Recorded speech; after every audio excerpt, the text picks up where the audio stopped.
What is up, my friends? Happy May. We are officially at the end of our school year. So I am going to give you kind of a end of school year roundup, update, chitty chat here on what's going on with us. So grab something fun to eat or pull out your laundry, find something to do, because sometimes I get a little chatty, but here we go.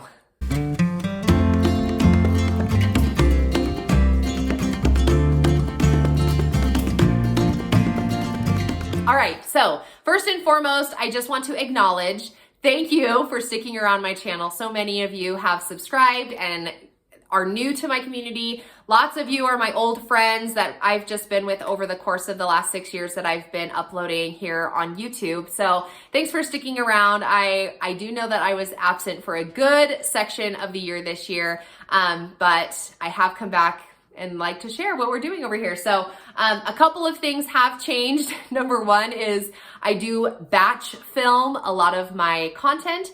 So, and I've always batch filmed my content, but I would change my wardrobe through each thing. And that's just not happening right now. So you get what you get here on my side of the mountain. I don't have external lighting. I don't have a bunch of like resources or whatever. I'm not changing my outfit anymore.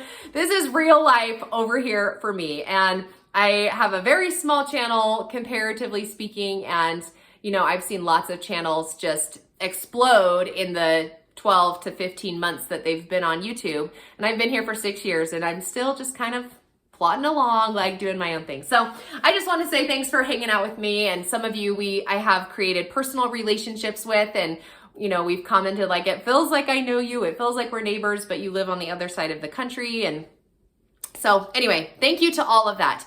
If you follow me on Instagram, I'll just say this again. I created that Instagram account as a addendum to my YouTube channel. And so lots of my former, like the history of my YouTube blog will talk about come to YouTube or come to Instagram and you can see more of what we're doing for school. Well, life changes and I'm not like super dialed into the social media world. I'm just not interested enough, I guess you could say, in creating this like enormous following. So I have kind of morphed that more into my accountability for my health and fitness lifestyle. I do run Beachbody groups. I love Beachbody workouts. I use their products. I'm very much a fan of it. And I use my Instagram platform for just kind of being a place where I can be accountable for getting my workouts in and like kind of recipes that I try that I like. And then I do throw homeschool stuff in there pretty regularly. But anyway, if you see me over there or if you started following me over there, I just want to make sure that I'm very transparent. Like you need to know what you're going to get when you get there. So again, just very organic. I'm not one of these YouTubers or Instagram people that just have an enormous following or is trying to create a business out of those things. So that was a very long caveat. So now we're going to talk about school. Okay, so now let's talk about school. Have you ever finished the school year and come to this stark realization that you ordered way too much stuff? Like so much stuff we never got to. I had a whole painters like art series we never got to. I had a whole cooking unit where I was going to cook and teach just about the safety of cooking. We never got to that. And then just in general, like the amount of books that we started but never finished, whether it was a reading book. Oh, I had all kinds of good reading books I forgot that I purchased. I just barely remembered. The like Who Is series, I got a couple of those. Anyway, I think that it's pretty standard and I'm sure that I'm not alone when it comes to like recognizing, look at all the stuff that we bought and then like transferred into how much we've done. But it's been a really good school year. So I should probably actually film a video. Maybe I'll do it in this video. Just talk about some of the stuff that we've done. I don't have my stack of all of the stuff that we've done that I can't give you a review. So I'll just kind of try to do it off the top of my head. Let me get my lesson book so then I can at least have something to look at. So just a second. Okay, I've talked to you guys so much about curriculum and given you so many of my opinions. So I'm gonna try to keep this I'm just going to tell you like, hey, we're done with school and this is how I feel about it. That's how this is going to go. So this is my lesson plan book that I make. It is available on my Teachers Pay Teachers shop. I will do a separate video on this if you're interested on how I about this particular product. I have updated it in the coming years with some help from my friend who was just giving me some recommendations like, hey, I think that this would be nice. I'm not computer savvy, if you could just help me. And so I whipped up some extra, just like planning pages, goal-oriented pages, and like overview pages that I've added to that. So anyway, so we started the school year. My daughter was doing, so we started the school year with the character posters. Do you remember that whole shenanigans when I shared on YouTube that I was using the character program? Who are they? I can't even remember who they are now. Anyway, and I got, it's the Institute of Learning, I think it is, IBLP, I think it was what it was. Anyway, and then like I got a lot of stuff from that. But anyway, so we did that for about 3 months. We did 4 character studies, and I loved it. And I don't know exactly what happened or why we got derailed from it, but I still have a bunch. So I will probably pick up the character traits that we did not do last year and pick them up next year because I really did love them. Okay, so that is where we started. By the end of the year, we were no longer doing character studies, even though I really wish that we were because I think character qualities are really great. But at the end of the school year, we were doing our Bible notebooks because we started, maybe that's why we stopped actually. Anyway, we started studying the Old Testament. And so I got each of my kids this activity book / journal thing for the kids. So we've been going through this, and that's been kind of a fun thing to do. This is from The Redheaded Hostess, if you haven't seen it. And I got to meet Shannon Foster. She's the creator of The Redheaded Hostess, and like my heart was so full. I'm such like a groupie. Sometimes I feel like I'm like, hi. Anyway, okay, so that was that. We started the school year with the Little House in the Big Woods. And again, this is just transparency. If you want to comment anytime like, Kaylin, you're not alone, I would probably appreciate that. Okay, so we did Little House in the Big Woods. We started it. We got through 3/4 of the book, maybe a little bit more. And then we stopped doing that as well. So again, I'm not sure what happened. I don't know what derailed us, but we just stopped doing it. So so that was that. We did the Christmas, the tin lanterns, and about the square dance, it looks like, is when we stopped with that. So I did a couple of what are those called, 5 in a row books. We do them seasonally, and so I just really enjoy doing them every year. So we did How to Make an Apple Pie and See the World, we did Cranberry Thanksgiving, and we did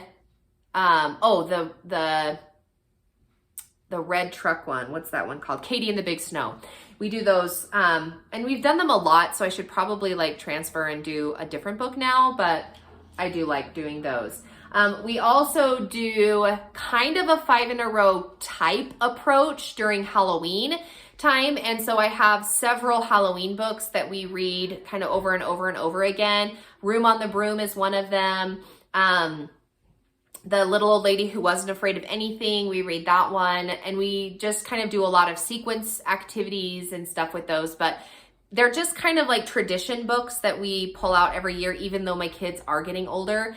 I also do it because my youngest one was a preschooler this year, so it was fun to be able to go back and do those fun activities with him and not always be moving forward with my oldest and skipping out on kind of the youngest and those fun little preschool activities that come with those types of books. So, we never got to the bees. I had plans to do bees. Okay, so then we did a big segment on volcanoes. That was a lot of fun.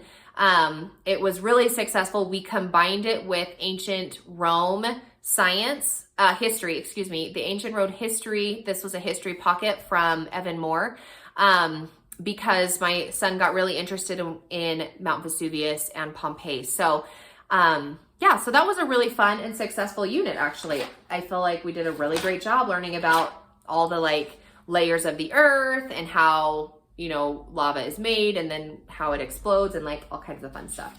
And then we did all the ancient Roman stuff that went with it. So, Okay, so that was really successful. I'm just looking right now at our unit studies. So we did biology this year with marine biology, and we did that with The Good and the Beautiful as I had planned to. And then I also, I did a YouTube video of it during that season of life, but I also got just a big stack of just marine animal books.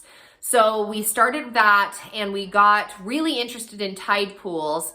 But then we got derailed after that. So we did classification, and I think that was kind of where we stopped. So we did currents and tides. We did tide pools and classification. So maybe like 4 of the lessons through The Good and the Beautiful. But it took us like a long time because I just spent so much time doing tide pools and the animals of the tide pools, and then we went to San Diego and we looked at tide pools, so which is a long drive for us because we live in Utah. So anyway, we did a lap book with that. We learned all about it. So that was a lot of fun. We also did, so I had plans to do the human body, and I bought like a big human body book and everything, but we got to the skin. And that's where we stopped. So my kids know a lot about the epidermis and the dermis, and that was pretty much what we did. So, and that was kind of my plan. It wasn't like we got derailed. We just did that one unit, and then I picked up, then we did our butterfly unit right after that. So we just barely finished. In fact, my butterflies are on our table today, and we're gonna take them outside later this afternoon and let them go into the wild so that they can be free. So that was kind of what happened in our unit study, our family studies areas of learning. And I think it was a successful year because if I counted them on my finger, I'm like, we actually did a lot. So in the next week, I'm going to be putting together our open house. And that's what we've been doing it for a long time, like since we've started school, but it's when I get all of the kids' schoolwork out, and then dad gets to come in, and if we have grandparents in the area, then they can come over too. But mostly it's just my husband, and he just gets to see all the things that we did during the school year. It's so valuable because for a few reasons. Number one, it helps your children see what you accomplished over the school year. And I know that we as parents grumble about like making portfolios that we have to send to, accountability groups or whatever it is, but being able to show your students, like, look at where we started and look at all of the topics that we talked about this year. It's really valuable for them because their nearsightedness doesn't really give them the bigger picture of like, oh yeah, like we did all that this year. That's cool. Likewise for me as the homeschool parent, homeschool mom guilt is real and it's rampant, and we always want to make sure we're providing an education for our kids. And sometimes all of those consecutive days of, half school, no school, sunny days where you went out and did a day trip outside where you didn't really necessarily have curriculum, all of those begin to add up side by side, and you're thinking like, oh my gosh, did we do anything this school year? Like, I can't even count one book that we completed because we were kind of in and out all over the place. So doing something like an end of the school year party or an open house or whatever you want to call it. I think I call it open house just because from my public school days, and then I did preschool in my home, so I invited parents to my open house. But anyway, whatever you want to call it, just give yourself an opportunity as the mom and your kids as the students to be able to see, wow, like we did a lot. Even just me talking to you on this video, I'm like, oh, maybe this year wasn't such a failure. Maybe we actually did do a lot of cool stuff this year. So anyway, that's my little like tangent for that. As far as like each of my kids, maybe I'll do another video just kind of as a how did things go. We did Abeka this year, several Abeka things for my 4th grader. I want to talk about those. We started with Christian Light Education for him. I loved that. So maybe I'll actually do that so that this video doesn't get to be too time consuming for those of you who have a life you want to run off to, and then you can like pick what grade level you want to watch or listen to for that. So I'll kind of put that on the docket, and I'll try to get those out as probably in the summer months as I begin to review where we are and where like what curriculum I need to buy for this upcoming school year. So anyway, hopefully that this video was kind of interesting for you just to see we have wrapped up school. It's been a successful school year. And again, giving yourself the opportunity to see like where you've been in the beginning and like be able to like track, like we actually did a lot. It is valuable and it'll kind of help you feel like you were more successful than maybe your brain might be telling you that you are. So anyway, thanks so much for watching another video, friends, and we will catch you in the next one.